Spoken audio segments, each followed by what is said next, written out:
मिसाइलों की बौछार हो रही है। अमेरिका को लेकर ईरान का बहुत बड़ा बयान आया है। एक एक करके जो ईरान की तरफ से बयान आ रहे हैं उसमें अब ये सबसे ताजा है। अमेरिका के सभी सैन्य बेस निशाने पर हैं। अमेरिका के सभी सैन्य बेस निशाने पर लिए गए हैं। निशाने पर सभी अमेरिकी ठिकाने हैं, ये ईरान की तरफ से कहा गया है। हमने जैसे ही पहला हमला हुआ था हमने कहा था कि अब अमेरिका की और उससे पहले अमेरिका की चिंताएं उन बेसेस को लेकर रही, लेकिन वो बेस के इर्द गिर्द उस देश के बाकी हिस्सों का क्या? ये जिस तरह की स्थिति में इस समय पूरी दुनिया को झोंका जा चुका है, ये अपने आप में बहुत ही संजीदा एक स्थिति, बहुत पेचीदा एक स्थिति, पूरी दुनिया के सामने सबसे बड़ा संकट खड़ा नजर आ रहा है।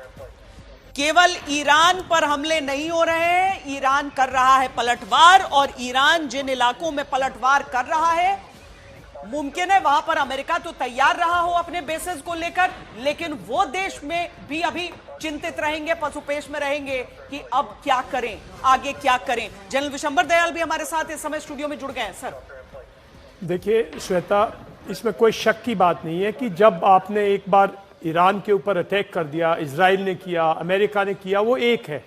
तो जो अमेरिकन बेसिस हैं यूएई के अंदर, गल्फ के अंदर, उन पे ईरान अटैक करेगा, इसमें कोई शक की बात नहीं है, क्योंकि उसके पास वही एक रिपेल करने का, काउंटर अटैक करने का वही एक तरीका है। तो वो उसने सबसे जो उसके पास उसकी स्ट्रैटेजी के हिसाब से जो सबसे अहम टारगेट्स हैं उनको सबसे पहले उसने भी टारगेट किया है।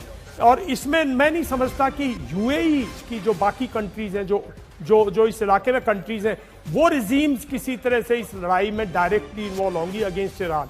ये नहीं होगा। अगर कोलेटरल कुछ डैमेज होगा तो मैं समझता हूं पर एक साथ हमला कर बिल्कुल, बिकॉज 5 देशों ने बेसिस दे रखे, UAE, Bahrain, Israel, Kuwait, because UAE, Bahrain, Israel, Kuwait, ये 5 देशों पर ईरान ने एक साथ हमला कर दिया है। सीधे तौर पर समझिए कि ईरान अपनी तरफ से यही बता रहा है कि हम पर हमला करोगे तो हम पूरे क्षेत्र में जहां जहां तक हमारी मिसाइलें जाएंगे वहां तक हमला करेंगे। श्वेता, ये तो हमला किया है अमेरिकन बेसिस पे। अगर ये कंट्रीज डायरेक्ट आती हैं तो इनकी कंट्रीज की भी तो रिजीम्स हैं, इनके भी तो नेता हैं, और इनकी भी तो पॉपुलेशन है, इनकी भी तो एरिया है जहां लोग रह रहे हैं। तो ईरान ऐसा नहीं करेगा, और मैं नहीं समझता ये कंट्रीज भी। ये अमेरिका ने युद्ध स्टार्ट किया है, और अमेरिका से किसी ना किसी तरह ईरान जो है थोड़ा इनिशिएटिव लेने की कोशिश करेगा। ईरान अमेरिका की काबिलियत के अगर मिलिट्री पावर के हिसाब से देखो, उसका मुकाबला नहीं है। ईरान का इजराइल और अमेरिका की मिलिट्री पावर के सामने वो कुछ भी नहीं है, लेकिन उसकी जो स्ट्रैटेजी है, उसकी जो ह्यूमन रिसोर्सेज हैं, उसकी जो रेवोल्यूशनरी गार्ड्स हैं, उसकी जो काउंटर अटैक की कैपेबिलिटी है थ्रू मिसाइल्स। आखिर अगले ने 3000 मिसाइल्स हैं अगले के पास, फायर तो करेगा वो। तो ये मैं समझता हूं कि एक इस वक्त पर ईरान ने भी एक मैसेजिंग दी है, not only America, American people, कि अमेरिका के प्रेसिडेंट ने जो ये डिसीजन लिया है, जो ये इस टाइम पे जो एक तरह से देखना पीस नेगोशिएशन तो जारी थी। देखिए, हम आपको 5 मिनट के भीतर किस तरीके से मिसाइलों से हमला होता है ईरान की तरफ से, वो हम आपको दिखाते हैं कि 3 मिनट में 1 2 3 4 5 6 7 8 9 10 11 12 13 14 15 16 17 18 19 20, फिर 2 मिनट के भीतर आपको उतनी ही उससे बड़ी संख्या में ये लगातार जो अलर्ट्स आते हैं इजराइल की तरफ से कि कहां हमले हो रहे हैं, वो 10-10 सेकंड में अपडेट हो रहे हैं कि यहां पर मिसाइलें आ गई, यहां मिसाइलें आ गई। इजराइल को तो सबसे ज्यादा बौछार झेलनी पड़ रही है, उसके पास एयर डिफेंस है, लेकिन बाकी क्षेत्रों में केवल मतलब जहां पर यूएस बेस है, उसके साथ साथ वो देश भी तो अभी त्राहिमाम करेगा कि ये क्या हो गया, क्योंकि एक होता है धमकी और एक होता है कि आपने सचमुच में हमला कर दिया है वहां पर।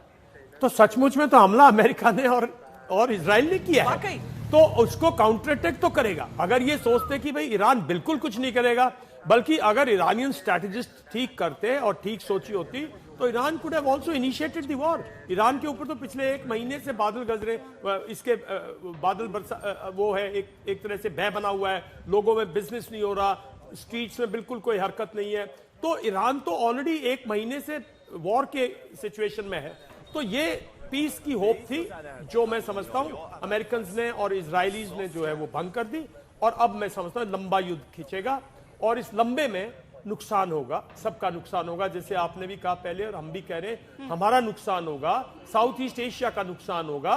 साउथ ईस्ट एशिया की इमेजिन करो, एयर ट्रैफिकेबिलिटी बिल्कुल डिस्कनेक्ट हो जाएगी कुछ दिन के लिए। तो कैप्टन पांडे, अगर आप अभी तक जुड़े हुए हैं हमारे साथ, आपसे हम वो एयर डिफेंस और उस मिसाइल क्षमता दोनों चीजों पर समझना चाहते हैं। हम सारे एरिया में देख रहे हैं, अगर ये जहां जहां पर यूएस बेसिस पर हमले हो रहे हैं सर, तो वहां पर किस तरीके से, क्या मतलब ये जो स्ट्राइक्स ईरान की तरफ से की जा रही होंगी वो केवल उस बेस को थ्रेटन कर रही हैं, या मिसाइलों की जद में वो आसपास के हिस्से भी आ सकते हैं?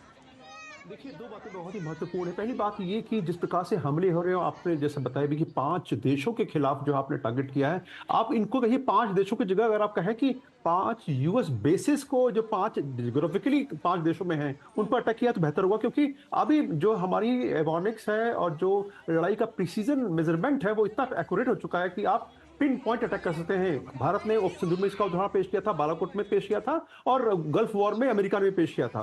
तो प्रिसीजन का कोलैटरल के डैमेज की संभावना होती है, मैं उससे इनकार नहीं कर सकता कि 100% कोई भी सिस्टम को प्रूफ नहीं होता, कुछ एरर हो सकता है, लेकिन 100 में से 5% संभावना होगी कि कोलैटरल डैमेज हो सकता है।